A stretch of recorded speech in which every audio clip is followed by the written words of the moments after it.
perlu ditunjuk seorang special envoy atau dubes keliling. Nah, alhamdulillah per 1 Januari 2020 saya yang dipercayakan untuk mengemban tugas itu. Ada gajinya? Nggak ada gajinya. Mestinya nutupnya begini nih, mestinya nutupnya begini. Tapi supaya dilihat oleh orang, nutupnya begini.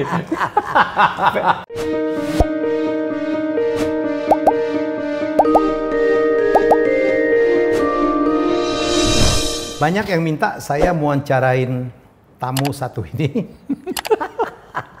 Dan akhirnya udah berbulan-bulan baru sempat sekarang, agak gimana gitu ya. Ya, Pak Dubes, saya tetap manggil Pak Dubes, saya Tantowi Yahya kembali menjadi tamu saya untuk ketiga atau keempat kalinya? 3 kali. 3 kali. Pertama kali di studio. Agak lama tertunda karena lama sekali persesuaian honornya gitu loh. Nah, sekarang cocok honornya baru saya tampil di sini. Wita siapin kontrak ya, Wit. Saya tetap manggil beliau Pak Dubes karena ini agak karena ada waktu itu saya bilang emang beliau masih Dubes. Jadi mungkin Pak Dubes bisa jawab sendiri. Ya. Jadi Dubes itu adalah katanya jabatan yang nggak ada pensiunnya ya. Jabatan yang tetap ada disebut Dubes. Pensiun. Sekali orang jadi Dubes maka tetap Dubes. Seumur hidup dia akan dipanggil Dubes. Tetap tidak ada mantan Dubes. Tidak ada mantan Dubes, dia tetap Dubes gitu. Tetap panggilannya itu adalah Dubes. Nah, khusus buat saya Dubes bilateral dengan Selandia Baru dan 4 negara di Pasifik udah selesai memang. Ya. Per 31 Desember 2021. Tapi ada satu lagi tugas dari Presiden, yaitu Dubes keliling. Revolving, apa? Roving Ambassador. Roving Ambassador to the Pacific. Nah, itu masih dipertahankan oleh Presiden, ya paling tidak sampai dengan akhir masa pemerintahan Pak Jokowi lah. Dan itu ya saya terima dengan bangga. Bangga sekali bahwa saya masih dipercaya oleh Presiden dan Ibu Menteri Luar Negeri untuk menjalankan tugas yang baru. Saya sebut baru karena sebelum ini tidak ada istilah Roving Ambassador untuk Pasifik itu. Gitu. Ini apa? Ini berkat perjuangan Pak Dubes ya? Apa lobby negara-negara Pasifik terutama supaya tidak terlalu kemarin tuh suara untuk memisahkan Papua dari Indonesia demikian keras ya Pak Dubes ya? Sebenarnya ini passion dari Presiden Jokowi itu adalah Pasifik. Ya. Jadi dalam rapat kabinet terbatas pada bulan April tahun 2018 terbatas karena hanya beberapa menteri saja. Jadi Presiden itu memberikan instruksi agar Indonesia lebih tampil lebih terasa keberadaannya di Pasifik dengan tangan di atas. Nah, tangan di atas itu artinya bahwa ya kita jangan minta-minta lah di situ, tapi kita harus memberi. Nah, memberi itu konotasinya tidak selalu duit nih, tapi memberi itu memberi ilmu pengetahuan, memberi pengalaman gitu ya, untuk perbaikan dan kemajuan negara-negara di Pasifik. Nah, kemudian Ibu Retno Marsudi menerjemahkan harapan Presiden ini menjadi suatu policy baru, katakanlah demikian, yang namanya Pacific Elevation. Sebelumnya itu Pacific Engagement atau hal-hal sebelum itulah. Tapi di bawah Presiden Jokowi dan di bawah Ibu Retno Marsudi keluarlah yang namanya inisiatif yang bernama Pacific Elevation. Jadi Pacific Elevation ini adalah komitmen kita untuk lebih dekat dengan Pasifik, untuk menjadi temannya Pasifik, dan untuk dapat bermitra dengan baik di segala bidang dengan Pasifik. Nah, untuk memastikan bahwa Pacific Elevation ini berjalan dengan baik, perlu ditunjuk seorang special envoy atau dubes keliling. Nah, alhamdulillah per 1 Januari 2020 saya yang dipercayakan untuk mengemban tugas itu. Ada gajinya? Nggak ada gajinya. Mestinya nutupnya begini nih, mestinya nutupnya begini. Tapi supaya dilihat oleh orang, nutupnya begini. Pengertian. Tapi fasilitas sebagai dubes pasti dapat? Nggak ada, jadi dubes keliling itu adalah special envoy. Jadi presiden atau pemerintah ini berhak untuk menunjuk seorang envoy untuk isu-isu tertentu dan untuk kawasan tertentu. Ya. Jadi tergantung presiden. Jadi dulu itu kan ada kepentingan kita untuk hukum laut misalnya. Nah, kemudian diangkatlah Pak Hasim Jalal. Ya. Kemudian siapa lagi? Ada beberapa menteri atau beberapa pejabat publik atau public figure yang dipercaya oleh Presiden untuk menjalankan tugas khusus. Nah, karena kita melihat Pasifik ini penting bagi kita, semakin banyak kepentingan kita di Pasifik, maka perlu Presiden menunjuk seorang utusan khusus. Jadilah itu. Dan itu ya kantornya nggak ada. Jadi kantor dimanapun kita bekerja gitu loh. Kemudian ya kalau kita traveling ke kawasan itu ya pastilah ditanggung oleh negara. Dan paspor tetap hitam. Ya, karena itu yang mahal. Iya, karena tetap duta besar. Duta besar. Gitu. Jadi ini ya penjelasan kenapa saya sampai kapanpun akan manggil beliau itu Pak Dubes. Karena gue manggil nama nggak pantas karena dia lebih tua dari gue gitu. Walaupun sering ngaku jadi adik gue. Walaupun kualat dia karena sering ngaku jadi adik gue, rambutnya habis. Rambut habis. Dengar mau ditanam katanya. Jadi ada istilah, iya Mi, sudah ditawarin untuk ditanam. Sama Tompi. Ya, saya takut tuh begini karena penanaman rambut itu kan diambil dari rambut belakang atau yang banyak ya. Yang banyak. Ya. Saya takut di sini tumbuh, di sini hilang. Itu kayak burung bondol tuh nanti. Oke, pada negara Pasifik yang sekarang di mana Pak Dubes jadi special envoy itu ada berapa negara? Itu negara kecil itu ya? Ada sekitar 30 negara besar dan kecil di Pasifik itu.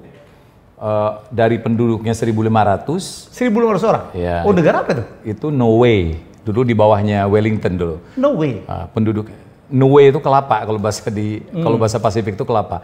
N-I-E-U, Niue. Niue itu coconut. Ya, memang di situ paling banyak pohon kelapanya gitu. Penduduk 1.500? Penduduk 1.300. Ini negara ya? Ini negara. Anggota PBB? Tidak. Tapi dia adalah bagian protektorat? Ya, tidak juga ya. Politik? Tapi dia itu mendapatkan perhatian penuh dari Selandia Baru. Gitu ya. Dari penduduk 1.300 sampai yang paling besar itu Papua Nugini, 8,5 juta. Ya, saat ini ya. Nah, bentuk negaranya pun macam-macam. Ada sovereign atau negara merdeka, ada kerajaan seperti Tonga, ada bagian dari negara lain, ya, seperti ada beberapa seperti French Polynesia, New Caledonia, itu kan bagian dari Prancis, gitu ya. New Caledonia. Nah, terus ada Hawaii, ada Guam, gitu ya, merupakan bagian dari Amerika. Bahkan Hawaii itu adalah provinsi ke-50 kan. Gitu. Fiji berdiri sendiri, ya. Tapi ada Tokelau. Tokelau itu adalah bagian dari Selandia Baru. Gitu. Nauru dia negara sendiri, anggota PBB bahkan. Ya. Terus Cook Islands itu negara dengan status khusus karena dia punya perdana menteri sendiri, ya, punya pemerintahan sendiri, tapi paspornya paspor New Zealand. Ya, jadi pemerintahannya pun sebenarnya pemerintahan semi-semi New Zealand. Itu negara dulu ada yang diplomatnya ngomong di PBB yang kepengen supaya Papua keluar dan kemudian dibantah oleh diplomat Indonesia. Itu Vanuatu. Itu Vanuatu. Oh, Vanuatu salah satunya. Jadi sebelum saya datang di Wellington tahun 2017, itu ada beberapa negara, ya, seperti Vanuatu, kemudian Solomon Islands, ya, dan beberapa negara kecil lainnya yang menggunakan forum sidang umum PBB untuk misi politik mereka. Misinya itu adalah memprotes Indonesia atas pendudukan Indonesia di Papua dan mendesak agar supaya PBB meloloskan kehendak mereka untuk melepaskan Papua dari NKRI. Ya, ini kan bullshit sebenarnya ya, gitu. Karena dilihat dari perspektif apapun ya, Papua itu no issue. Papua itu adalah bagian tak terpisahkan dari Indonesia. Ya, memang ada beberapa isu yang sebenarnya itu ada, tapi diamplifikasi sedemikian rupa oleh kelompok-kelompok ya tertentu dan media-media tertentu, seolah-olah ini menjadi persoalan besar gitu. Tapi negara-negara yang pinter, ya katakanlah demikian ya, seperti Australia, Selandia Baru ya tidak menanggapi isu ini. Apalagi anggota-anggota PBB ya, seperti Amerika, negara-negara Eropa, mereka tidak menanggapi isu ini karena mereka lebih percaya kepada pemerintah Indonesia daripada kepada pemerintahan negara-negara di Pasifik itu. Jadi ngomong bercandanya, tahu apa lo mengenai Indonesia gitu loh, ya kan? Nah, kita untuk mendapatkan laporan mengenai Indonesia tidak perlu melalui perantara. Ya. Kita bisa langsung berhubungan dengan Indonesia dan mendapatkan data dan berita sesungguhnya. Tapi isu itu sejak 2017 udah tidak ada lagi. Artinya pergerakan yang ada di level masyarakat untuk melepaskan Papua dari NKRI itu tetap ada, Mi. Sampai sekarang? Sampai sekarang itu tetap ada, karena itu isu yang cantik, isu yang seksi untuk kelompok-kelompok politik tertentu. Ya. Nah, isunya ini akan keluar misalnya menjelang pemilu, hal-hal seperti itu. Karena isu Papua dijual dalam rangka untuk menarik Dana. menarik simpati. Simpati, perhatian. Perhatian dari konstituen mereka. Karena isu ini ya masih hidup. Seksi lah ya. Masih di Pasifik itu. Dan ada beberapa partai politik atau NGO tertentu yang mengkapitalisasi isu ini. Gitu. Tapi saya dengar saya kan kaget waktu Pak Dubes bilang saya ditunjuk ke Selandia Baru. Kita kan underestimate dengan Selandia Baru. Kenapa Selandia Baru ya gitu?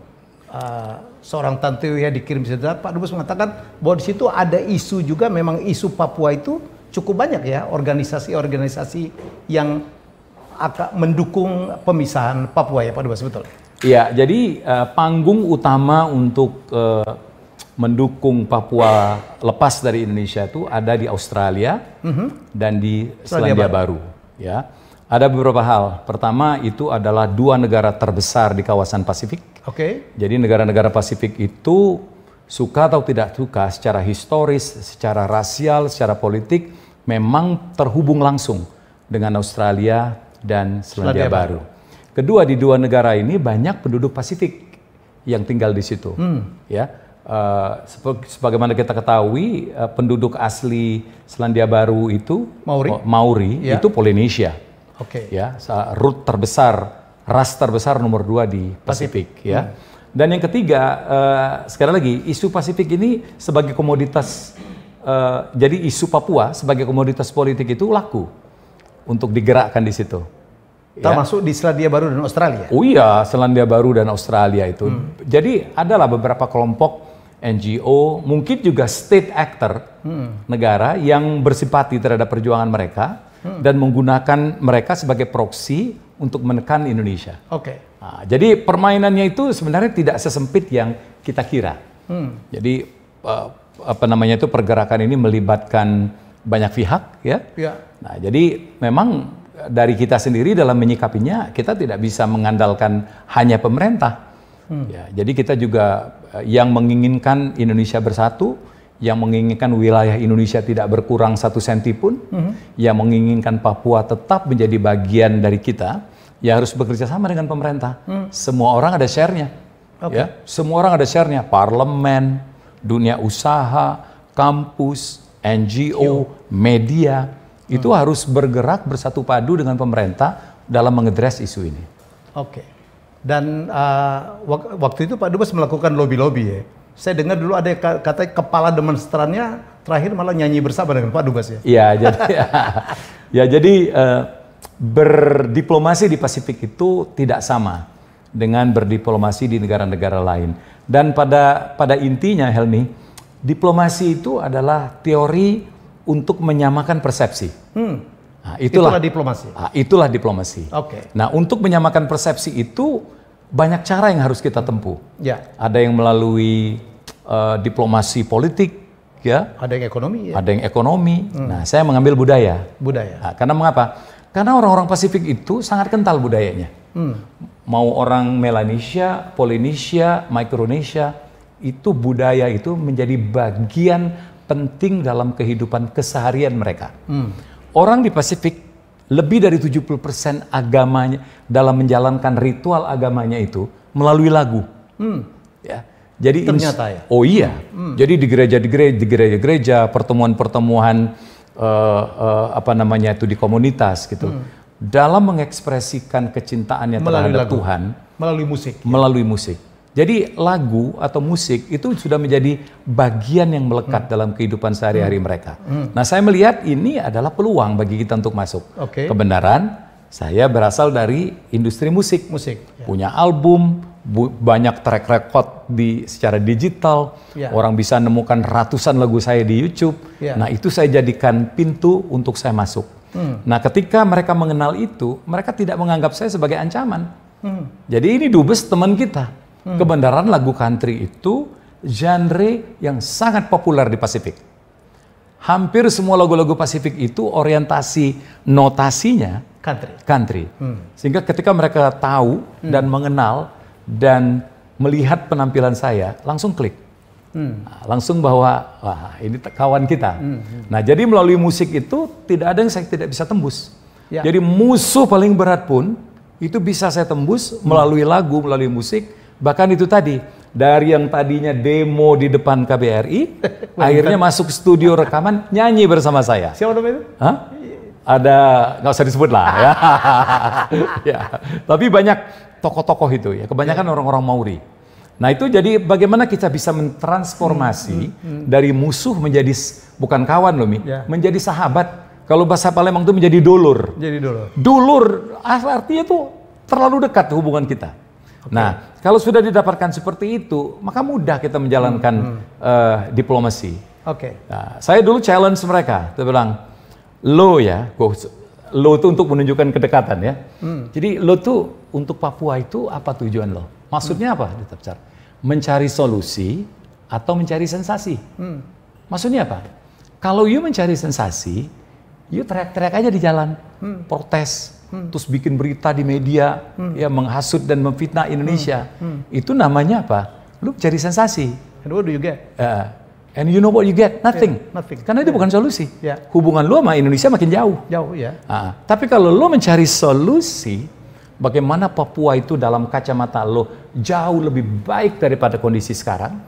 Bagaimana pelanggaran-pelanggaran tanda kutip yang menurut lo ada tuh bisa tereduksi bahkan hilang. Bagaimana kualitas rakyat Papua tuh bisa meningkat, pembangunan terjadi di segala bidang. You talk to me. We sit together. Iya, we sit together, ya kan? Over cup of coffee, kita bicarakan. Kalau misalnya apa yang you omongin itu benar, saya akan akui dan saya akan catat. Tapi kalau salah, saya akan bantah dan berikan klarifikasi. Tapi kalau you mau ada sesuatu yang ingin diperjuangkan, you talk to me. Karena saya ini Presiden Republik Indonesia untuk Selandia Baru dan untuk Pasifik. Saya bisa berbicara dengan presiden saya, dengan menteri saya untuk melakukan perubahan. Itu yang saya sebut solusi. Jadi saya bilang, the choice is yours. Mau tetap teriak-teriak dalam rangka mencari sensasi, atau benar-benar mau bela rakyat Papua. Kalau you mau benar-benar bela rakyat Papua, kita ngomong sama-sama. And it works. And it works. Jadi mereka kalau ada isu-isu Papua gitu Mi, ya mereka WA saya. Terus minta mereka datang ke kantornya, atau kita makan siang, atau kita ngopi, ya, terus saya cerita. Jadi berita yang kadang mereka bilang, Pak Dubes, ini ada berita kayak begini, ini benar nggak sih? Nah ini duduk persoalannya, kita cerita. Udah selesai nih. Akhirnya berita itu tidak lagi muncul di media, tidak dibahas di parlemen. Dan menjadi teman. Apalagi sampai turun ke jalan protes, udah nggak ada lagi nih. Karena mereka udah tahu, saya mencari solusi, tidak lagi mencari sensasi. Yang lucu, katanya Pak Dubes ada lagu Arianto yang ternyata populer di kawasan Pasifik ya? Wah itu salah satu senjata saya untuk dekat dengan orang-orang Pasifik. Ternyata lagu Mimpi Sedih itu. Di malam sepi, aku bermimpi. Itu populer di Pasifik, bermula dari lagu ini diterjemahkan ke dalam bahasa Maori. Ya, menjadi lagu yang berjudulnya Eipo. Eipo itu My Love. Jadi lagu ini bukan terjemahan langsung dari Mimpi Sedih. Ya, tapi iramanya yang diambil. Nah irama itu masuk sekali buat orang Pasifik. Ketika dia sangat amat populer di New Zealand, terdengarlah orang-orang Pasifik yang ada di New Zealand. Dilempar ya lagu ini ke negara masing-masing. Oleh karenanya di Samoa ada versi Mimpi Sedih, di Fiji ada Mimpi Sedih, di Cook Island ada Mimpi Sedih, di Tonga ada Mimpi Sedih. Hampir semua negara di Pasifik, kalau saya nyanyi Mimpi Sedih, mereka ikut nyanyi, tapi dalam bahasa mereka. Ya ketika sudah terjadi seperti itu, Mi, frekuensi jalan. Ingat, nyambung. Nyambung. Diplomasi itu adalah taktik untuk menyamakan frekuensi. Leveling. Bukan lagi leveling, Mi, equalizing. Ya, menyamakan frekuensi. Begitu sudah masuk, sama. Dan saya ingat betul ya, Pak Dubes ini Kita kok nggak bahasa Palembang yang ngobrol ini? usah lah. Nggak usah ya? Bahasa Indonesia aja, Mi? biar nggak terlalu roaming juga. Ada yang nanya, aku kalau dengan Pak Dubes sehari-hari ngomong bahasa apa? Kita bahasa Palembang. Bahasa Palembang. Jadi saya ke Jakarta tahun 81, Pak Dubes ke Jogja 80 ya. Jadi kalau 81 artinya saya udah 41 tahun, betul? Di Jakarta, di Jawa. Saya 82 masuk. 82 masuk Jakarta, tapi ke Jogjanya tahun 80. Iya. Ya, tapi percayalah kami berdua tetap menggunakan bahasa Palembang. Bukan bahasa Palembang sebenarnya, bahasa kampung kami Indralaya. Bahasa dusun. Bahasa dusun. Jadi banyak yang nanya, kalau sehari-hari dengan Pak Dubes itu pakai bahasa apa? Tetap, tapi ini karena untuk kepentingan supaya orang lebih banyak dengar, kita menggunakan bahasa Indonesia, ya. Jadi kalau kami nak dengar kami bahasa Palembang, lain lagi kakek, ya. Jadi dulu itu Pak Dubes ini terus terang agak anti medsos. Ya. Saya udah punya Twitter, saya udah punya YouTube, saya udah punya Facebook, saya punya Instagram, beliau tidak ada. Satu hari saya bilang, Pak Dubes, perlu bikin. Ya karena bukan apa, beliau nggak mau, karena saya tahu beliau ngetop banget kan. Kita selalu bergurau, terutama Pak Anwar Fuadi, senior kita mengatakan, orang nggak kenal Pak Dubes ini nggak punya TV. Ya saking ngetopnya beliau. Tapi saya bilang, medsos itu penting, karena itu adalah bagian dari akuntabilitas. Ya akhirnya apa yang saya sampaikan diikutin beliau. Akhirnya beliau bikin Instagram. Jadi Instagram itu fungsinya medsos itu 3 Pak Dubes ya. Satu mengabarkan jadwal. Betul. Nomor 2 untuk melakukan klarifikasi. Betul. Ya nomor 3 receh-receh aja. Betul. Satu hari beliau ngomong tentang ada peternak orang Indonesia di sana. Ada plat mobil Jokowi. Itu receh. Wah itu diposting kemana-mana. Dan ternyata yang mengesalkan, pernah followernya beliau Instagram itu melewatin saya. Anak saya Azura protes, Pak, kok kalah dengan Wato? Dipanggilnya Wato. Untung dengan strategi tertentu saya sekarang follower saya di atas beliau. Tapi apa yang terjadi? Saya ngomong di mana-mana. Tuh lihat kakak saya, Pak Dubes. Jadi pejabat itu perlu ya melakukan membuat akun medsos. Kenapa? Karena itu bagian dari akuntabilitas publik ya Pak ya. Benar. Karena beliau ini kan seperti saya dulu waktu jadi dirut di sana itu, saya kan dibayar oleh negara. Rakyat harus tahu, ya harus tahu apa yang kita lakukan. Betul. Karena kita digaji dari uang rakyat. Betul ya Pak Dubes ya? Betul. Nah, duta besar itu untuk sebagian besar rakyat kita misterius kan pekerjaannya itu. Apa sih kerjaan Dubes itu? Banyak lagi yang negatif. Wah, Dubes itu kan cuma ngabis-ngabisin duit aja. Dibayarin negara. Dibayar negara, tinggal di luar negeri. Fasilitas penuh. Ongkang-ongkang ya kan. Rumah gitu. Ditanggung ya kan. Rumah ditanggung, dikasih sopir dan seterusnya. Apa tugas dari seorang duta besar ya kan gitu. Banyak kan pendapat-pendapat sumir seperti itu.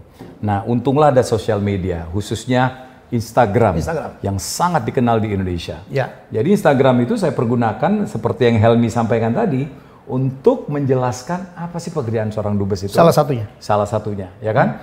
Kemudian kedua adalah untuk memberikan pengertian kepada masyarakat dan pada ujungnya untuk mendapatkan support dan dukungan dari mereka. Ya. Terkait apa yang sedang kita lakukan, ya. Nah, tapi pola dari follower kita itu kalau terlalu banyak konten-konten serius, dikit follower kita. Gitu. Karena ya mereka tuh lebih suka yang ketiga tadi. Yang receh itu. Nah jadi saya itu akhirnya berpola nih. Senin sampai Kamis, pola saya itu serius. Jadi apa yang saya lakukan sekarang ini, sampai dengan sekarang ini, saya laporkan. Nah bagi saya Instagram itu kan media pribadi itu. Untuk berkomunikasi. Kalau dulu kan kita harus press conference. Sekarang enggak. Kalau misalnya sekarang saya follower 160.000, ya lumayan lah. Saya berbicara dengan audiens yang kurang lebih 100.000. Saya jelaskan pekerjaan saya apa. Nah, Jumat, Sabtu, Minggu, receh-receh keluar. Edisi weekend. Followernya pernah di atas saya, wah kurang ajar ini. Ya untuk seorang duta besar membanggakan dong nih. Tidak tinggal di Indonesia. Dan sangat membanggakan akhirnya orang tahu. Tantowi itu Dubes, kerjanya apa, dan pernah dapat penghargaan dari Bu Menlu ya, dari Kementerian Luar Negeri. Sebagai apa? Dubes apa sih? Bukan Dubes sosmed ya, Dubes apa sih istilah itu? Sosialisasi. Bukan, ya dubes sosial media lah. Sosial media, ya. Dubes sosial media terbaik gitu. Ya. Ya karena followernya paling banyak.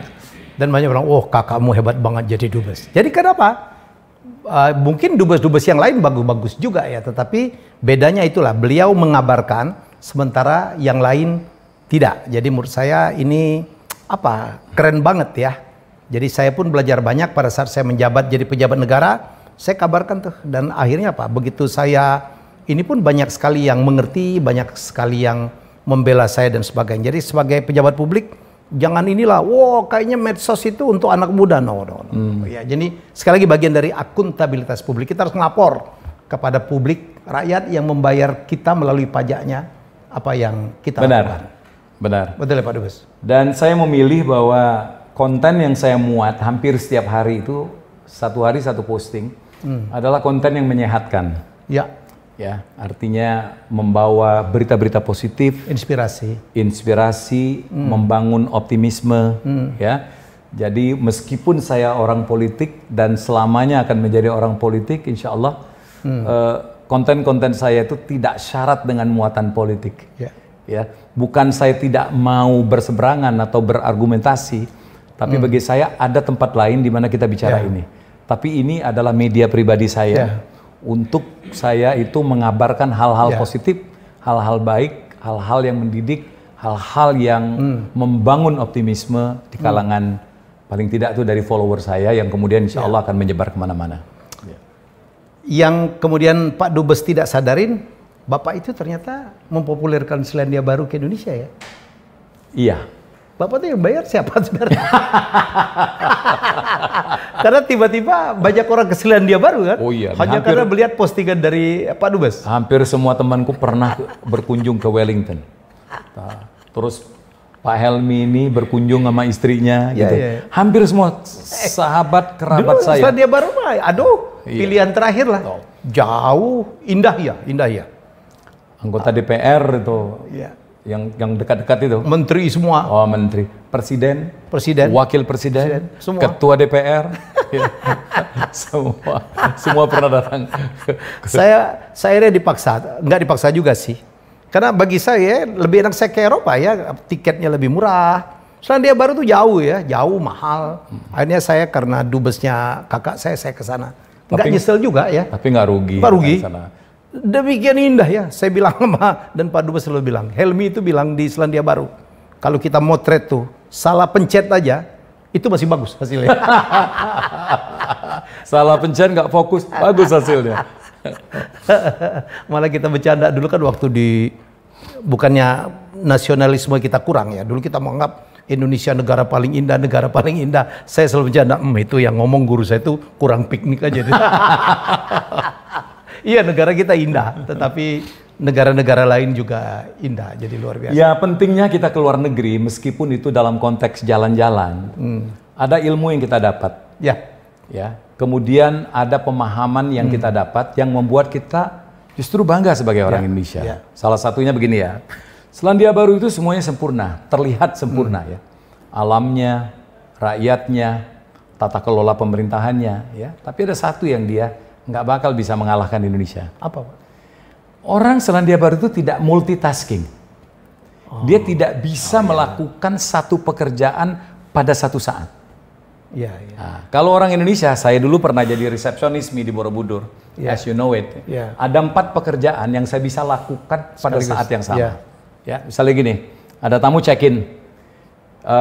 Check-in Pak katanya, oke, silakan diisi registration form. Zaman dulu masih registration form. Dia isi, sementara dia isi, telepon bunyi, gitu. Reception, selamat pagi, bisa saya bantu?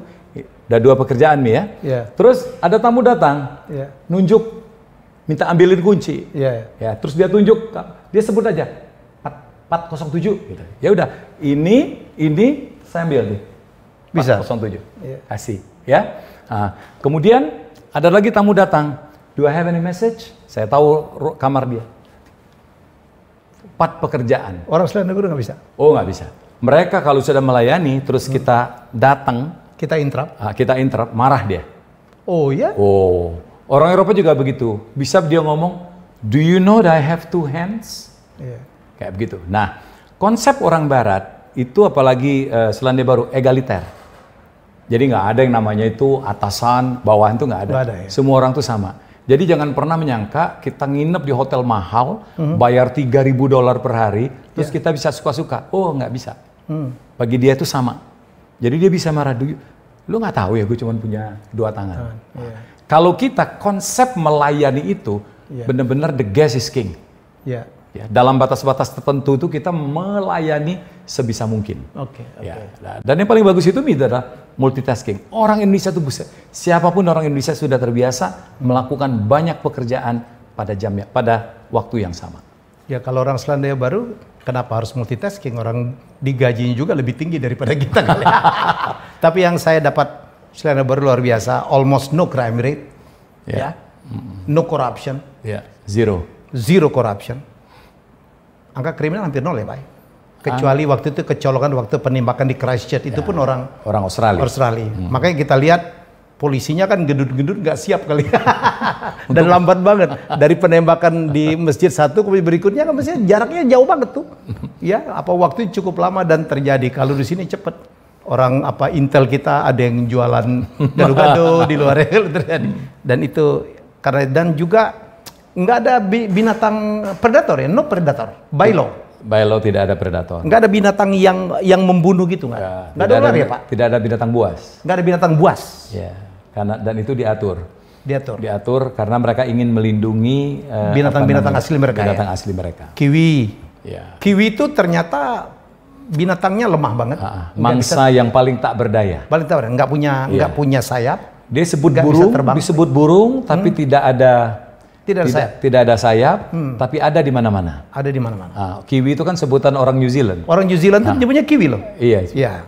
Betul. Tidak ada sayap, tapi dia ada di mana-mana di seluruh dunia. Itu kiwi juga. Dan kalau Anda membayangkan orang Maori Selandia Baru sama dengan aborigin Australia, totally different ya Pak. Iya, lain. Karena Maori itu cukup educated ya, sangat educated.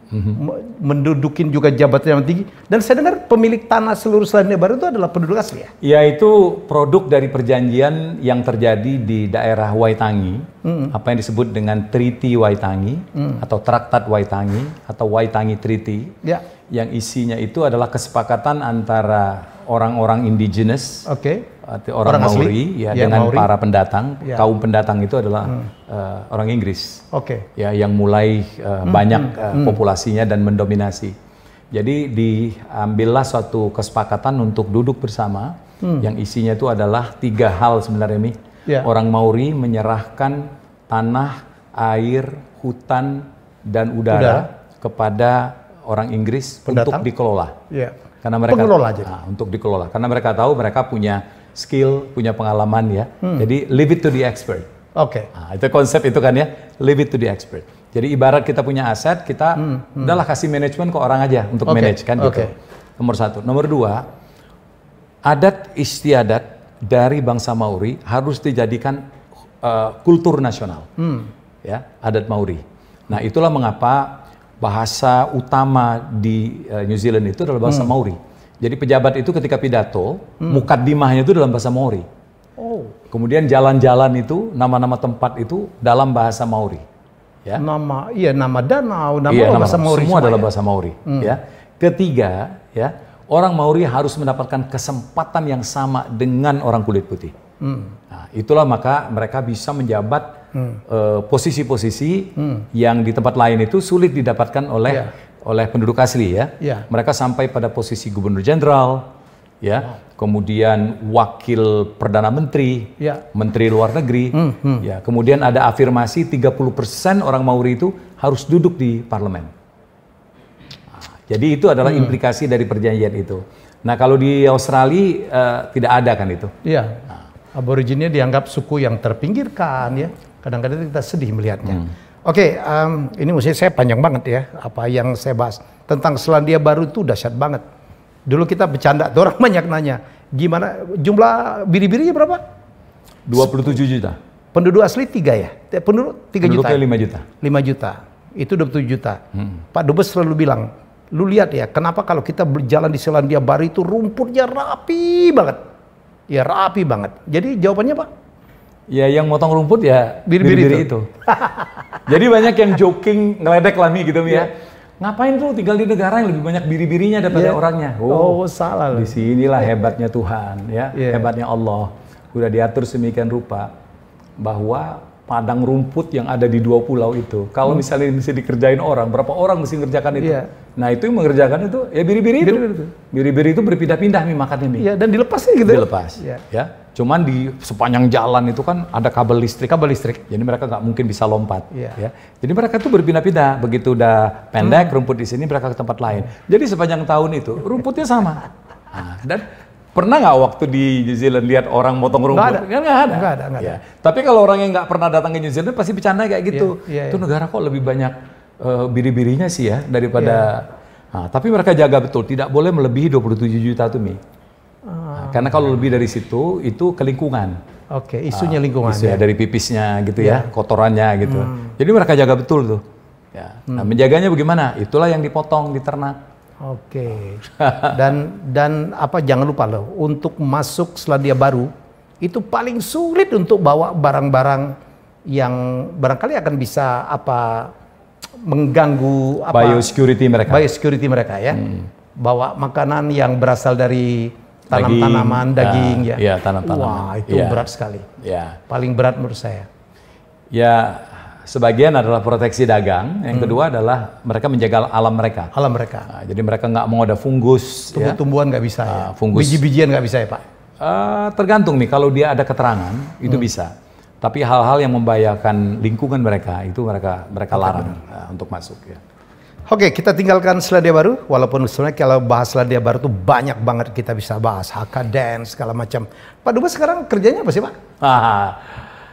Alhamdulillah, beberapa bulan sebelum selesai masa jabatan sebagai Duta Besar di Selandia Baru, saya sudah dapat beberapa tawaran pekerjaan, dan akhirnya pilihan saya jatuh kepada tawaran yang diberikan oleh PT Gajah Tunggal untuk menjadi Presiden Komisaris dari Bali Turtle Island Development atau Kura-Kura Bali. Ini adalah satu resort island seluas 500 hektar yang sekarang ini pada fase kedua pembangunan. Setelah fase pertama itu pembangunan infrastruktur, listrik di bawah tanah, kemudian kabel fiber optik dan seterusnya. Sekarang ini masuk kepada fase penjualan. Nah, saya kemudian direkrut untuk memperkuat atau melakukan akselerasi pembangunan dan pemasaran dari pulau seluas 500 hektar ini. Yang membuat saya tertarik, pertama ya karena ya saya diizinkan tinggal di Bali dalam rangka pengawasan terhadap pembangunan pulau tersebut. Namun yang lebih penting lagi adalah ini adalah salah satu, bahkan menurut saya satu-satunya pulau resort yang dibangun dengan konsep Sustainable Development Goals atau SDGs. Ya, jadi orientasinya tuh lingkungan. Eco Island ini. Ini di bagian mananya Bali sih? Banyak orang belum tahu nih Pak. Di Denpasar. Jadi dulu itu terpisah. Jadi kalau kita jalan di Sunset Boulevard tuh ya, nah, itu tuh terpisah. Nah, tapi sekarang ini sudah ada jembatan. Dulu namanya apa sih? Dulu Pulau Serangan. Pulau Serangan di Denpasar. Pulau Serangan di Denpasar. Ya. Nah, sekarang ini sudah 500 hektar. Iya, 500 hektar. Nah, sekarang ini sudah terhubung dengan pulau utamanya. Sehingga tidak terasa bahwa kita sudah di Pulau Serangan yang sekarang namanya Kura-Kura Bali. Nah, di pulau seluas 500 hektar ini konsepnya itu adalah ini tempat orang tinggal, to live, tempat orang belajar, to learn, tempat orang bermain, to play, tempat orang bekerja, to work. Jadi 4 konsep ini yang dibangun dalam rangka mendukung konsep New Bali Kerti atau New Bali Roadmap. Nah, jadi pemerintah Bali itu sedang mempersiapkan satu konsep baru dalam rangka membuat Bali ini ketika terjadi pandemi lagi, dia resilient. Dia bisa hidup tanpa hanya mengandalkan pariwisata. Ya. Jadi Bali nanti ke depan itu adalah Bali yang kuat, Bali yang hijau, dan Bali yang sejahtera. They learn a lot from pandemic ya? Oh iya, harus itu. Nah, pulau kita ini akan menjadi prototipe. Bagaimana Bali itu bisa dijalankan tanpa hanya mengandalkan pariwisata. Ya. Oleh karena itu di sini di samping tempat kawasan hunian yang sangat paten gitu katakan demikian ya. Juga di sini akan dibangun pusat-pusat research, pusat-pusat pengembangan IT dan digital, dan akan hadir satu kampus yang namanya United in Diversity Campus, UID, ya. UID di mana saya sekarang presidennya, di mana di bawah atap kampus ini akan bergabung beberapa perguruan tinggi dan lembaga pendidikan besar dunia seperti Tsinghua University yang merupakan universitas nomor 1 di Cina sekarang. Kemudian ada MIT, ya. Kemudian ada Rocky Mountain Institute, ya. Dan ada beberapa lembaga pendidikan internasional juga yang akan bergabung. Di samping juga kita akan menjalin kerjasama dengan universitas lokal ya, seperti Udayana, ya, dengan UI, Gajah Mada, dengan Unsri, pokoknya segala macam universitas kita terbuka untuk satu kerjasama dalam rangka menjadikan United in Diversity Campus ini sebagai kawah candra di muka calon-calon pemimpin bangsa yang orientasinya itu adalah green, ya, SDGs, inklusivisme, ya, dan juga pluralisme. Nah, ya. Kemudian di sini juga akan dibangun pusat-pusat industri kreatif, ya. Jadi kita pengen di sini nanti bisa pusat perfilman, industri pertelevisian, ya, apapun itu. Kemudian di sini juga nanti akan dibangun mall, tapi bukan mall bayangan kita yang bertingkat-tingkat, ya, tapi mall yang dekat dengan nature. Jadi bisa dibayangkan ada pusat perbelanjaan, tapi very close to nature. Jadi butik-butik mall seperti itu, dan juga di sini sebagai tempat kerja. Jadi pulau 500 hektar itu di mana akan dibangun hotel, dibangun shopping mall dalam pengertian environment tadi. Rumah sakit saya dengar ya. Rumah sakit internasional gitu ya, pusat-pusat penelitian. Pasti ini akan menciptakan begitu banyak lapangan pekerjaan. Nah, jadi ini adalah prototipe Bali ke depan tuh seperti ini. Ya, suatu konsep yang terintegrasi satu sama lain, yang ketika ini mati, yang lain tuh masih bisa menghidupi. Nah, jadi Bali ke depan sudah tidak bisa lagi seperti sekarang nih, seperti negara-negara di Pasifik itu yang mengandalkan hidup dari pariwisata. Ketika pandemi dan ditutup, mereka mati. Ya. Mungkin ini akan menjadi Singapura dalam skala kecil ya? Ya, Pulau Sentosa kalau di Singapura itu. Tapi Pulau Sentosa tidak akan sekomprehensif kura-kura Bali. Ya, jadi kita sekarang ini lagi getol-getolnya menawarkan Pulau Bali ini kepada developer yang akan membangun hotel, ya, resort, rumah sakit, dan sekolah. Di depan saya Pak Dubes ini menawarkan kepada orang kreatif pasti wow, Weta. Ya, Weta Company. Wow. Ya, Weta Studio itu adalah perusahaan film yang memproduksi film-film box office seperti Lord of the Rings, ya, The Hobbit, Narnia, Iron Man, Narnia, kemudian Avatar. Ya. Kebenaran ownernya kawan baik kita. Sekarang ini kita sedang melakukan pendekatan agar supaya dia bisa melakukan ekspansi bisnis, dan ekspansi itu di Bali. Karena kalau Bali itu menariknya begini nih, siapa pekerja kreatif khususnya perfilman kalau ditawarin ke Bali pasti mereka mau. Pasti mau, betul. Nggak nanya gaji. Gaji nomor 2. Gaji nomor 2. Jadi ketika dia bilang, mau nggak lo kita lagi ngerjain proyek ini, tapi bikinnya di mana? Bikinnya di Bali. Mau. Pasti mau. Karena orang nggak pikir itu kerja kayak liburan aja, tapi dibayar. Dan kedua, Bali itu tidak kekurangan support tenaga kerja, tenaga kreatif. Karena di situ ada sekolah komputer, ya. Kemudian orang-orang Bali itu sendiri sangat kreatif gitu. Ya. Jadi bisa menciptakan lapangan pekerjaan yang sangat masif dan juga bisa membawa sekarang nama lagi Bali. Dibangun, Pak. Oh ya, sekarang sudah. Kalau Helmi datang itu infrastruktur udah siap. Oh, saya pesan coupling bisa lah ya? Oh, bisa lah. Helmi Yahya Studio itu bisa. Ya. Kan ada orang dalam. Ya. Nah, terus saya juga dipercaya menjadi presiden dari United in Diversity. Ya. Jadi United in Diversity ini adalah yayasan yang bergerak dalam bidang pendidikan. Juga didirikan oleh Gajah Tunggal ya? Yang didirikan oleh MIT Sloan School of Management. Bekerja sama dengan Universitas Indonesia dan Gajah Tunggal Sinar Harapan waktu itu. Nah, inilah yang membuat saya bolak-balik ke Jakarta karena dalam kaitan ini. Karena UID programnya banyak sekali. Nah, yang ketiga yang membuat saya sangat sibuk, saya juga diminta oleh owner untuk terlibat langsung dalam pengelolaan Global Blended Finance yang merupakan platform pendanaan untuk program-program SDGs di negara-negara G20 yang terancam tidak bisa mencapainya sebelum tahun 2030. Jadi blended finance ini adalah satu konsep yang menggabungkan seluruh sumber keuangan dari swasta, pemerintah, filantropis, foundation untuk kemudian disalurkan ke proyek-proyek SDGs dari negara-negara G20. Termasuk Indonesia dong ya? Termasuk Indonesia. Nah, kita kemudian melahirkan THK atau Trihita Karana Forum yang merupakan forum tempat itu tadi para investor duduk untuk bersama-sama memikirkan bagaimana membantu negara-negara itu.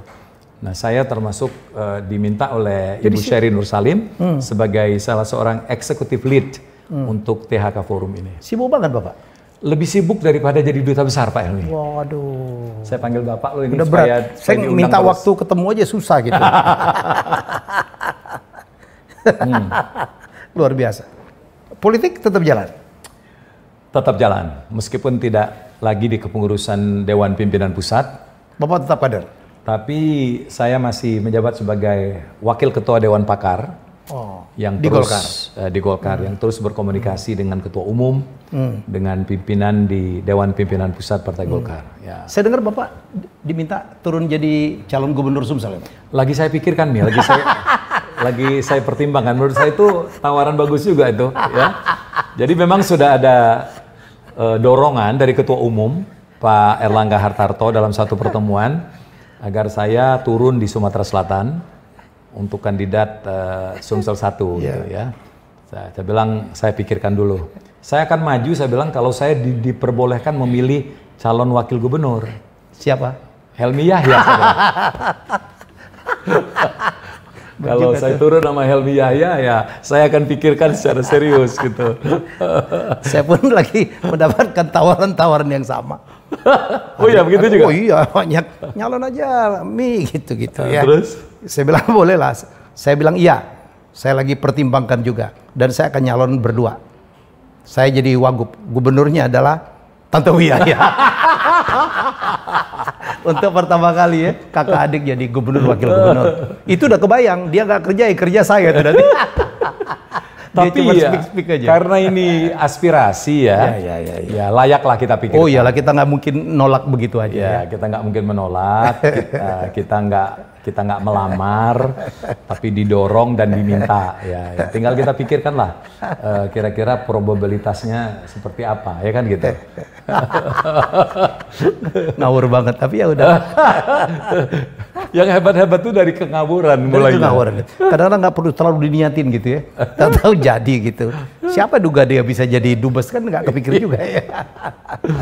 Oke, Pak Dubes, ada lagi yang ingin disampaikan Pak Dubes? Saya rasa udah, saya ucapkan terima kasih atas undangan ini. Saya nggak menyangka bahwa obrolan adik kakak ini serius sekali ternyata. Oh serius, dan nggak ada bahasa Palembang. Ya. Kita udah nggak bisa juga. Ngobrol daging aja nih. Daging semua. Baik, semoga kita 1 jam lebih nih saya pikir ya kita ngobrol ngalur ngidul, tapi Anda tahu tentang bagaimana Selandia Baru, bagaimana tentang diplomasi, bagaimana menjadi diplomat yang baik, bagaimana memanfaatkan medsos menjadi sarana untuk akuntabilitas publik, bagaimana apa yang dilakukan oleh Tante Wiyah sekarang. Ya kalau yang terakhir ya udah, yang ya sedang ya itulah yang terjadi ya, kita diminta tapi dipertimbangkan gitu aja Pak Dubes ya. Ya, nantikan Yahya. Wih, kayak kaca. Perusahaannya udah ada. Perusahaan saya namanya Yahya. Jadi Yahyanya itu ya kalau beliau, sebenarnya saya nawarin beliau jadi dubes, pulang dari dubes bergabung di Yahya, tapi honornya belum cocok. Ya. Selalu permasalahan honor ini. Oke, kita jumpa lagi dengan tamu saya selanjutnya. Bye-bye. Terima kasih sudah menonton Helmi Bicara. Jangan lupa untuk like, komen, share, dan subscribe.